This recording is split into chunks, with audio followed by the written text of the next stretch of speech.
PJR గారు అసెంబ్లీలో అల్పెరగని పోరాటం చేసి నాగార్జున సాగర్ నుంచి కృష్ణానది జలాలను హైదరాబాద్ నగర ప్రజల యొక్క దాహార్తిని తీర్చడానికి పి జనార్దన్ రెడ్డి గారు ఎనలేని కృషి చేసి ఈనాడు హైదరాబాద్ నగరంలో కృష్ణా ఫేజ్ 1, ఫేజ్ 2, ఫేజ్ 3 అదేవిధంగా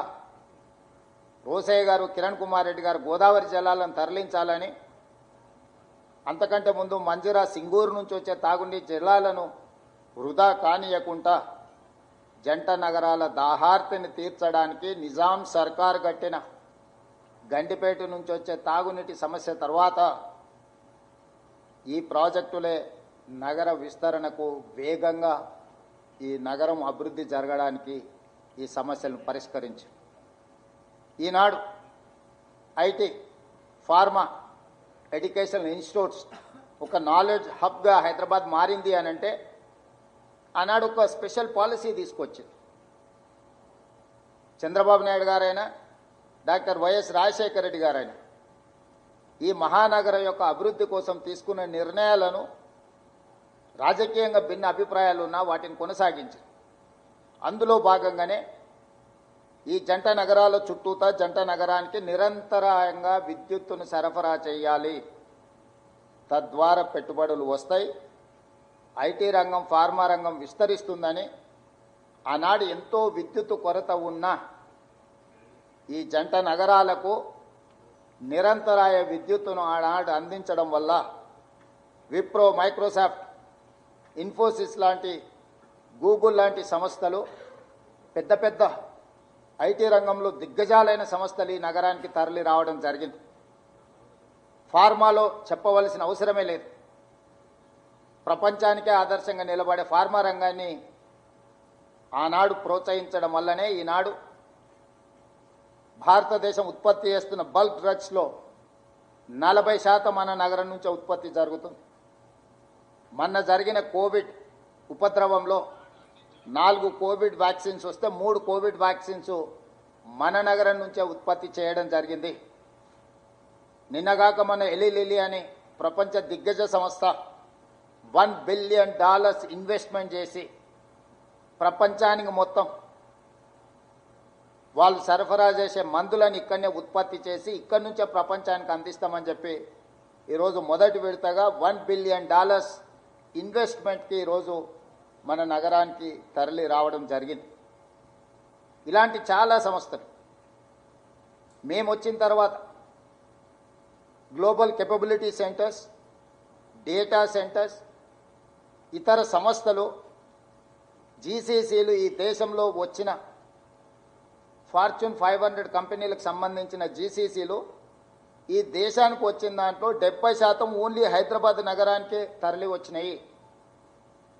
అందులో అమెరికన్ ఎయిర్లైన్స్ కావచ్చు, మెక్డొనాల్డ్స్ కావచ్చు, వాన్గార్డ్ కావచ్చు, లేకపోతే కాగ్నిజెంట్ కావచ్చు, ఇట్లా నేను చెప్పుకుంటూ వెళ్తే ప్రపంచాన్నే శాసించగలిగే సంస్థలన్నీ కూడా ఈరోజు హైదరాబాద్ నగరంలో గ్లోబల్ కేపబిలిటీ సెంటర్స్ని ఇక్కడ ప్రారంభించి ప్రపంచానికి అవసరమైన మానవ మేధస్సును మన నగరం నుంచే మనం అందిస్తున్నాము. ఇవాళ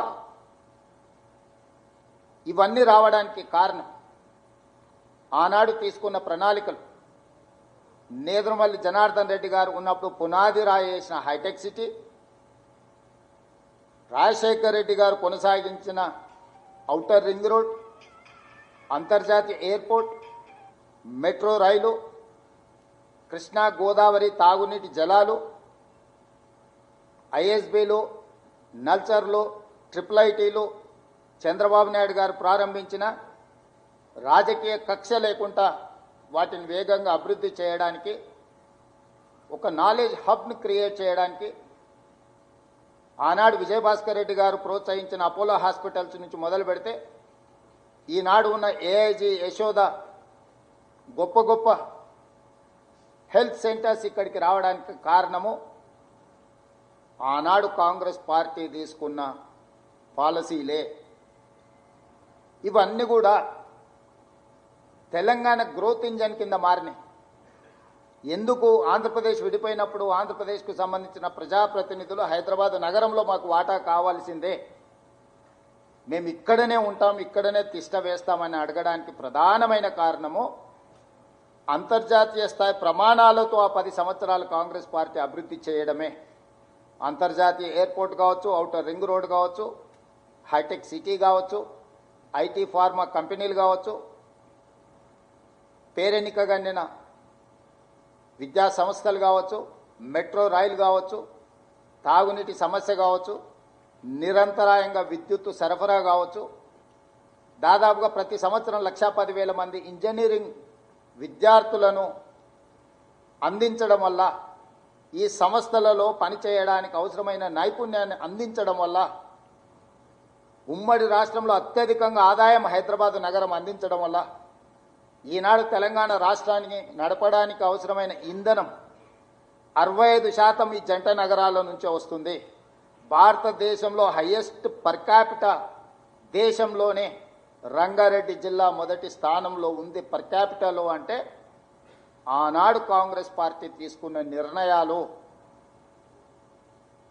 అభివృద్ధి కార్యక్రమాలు కాదు, సంక్షేమం, ఆరోగ్యశ్రీ కావచ్చు, రైతు రుణమాఫీ కావచ్చు, సాగునీటి ప్రాజెక్టులు కావచ్చు,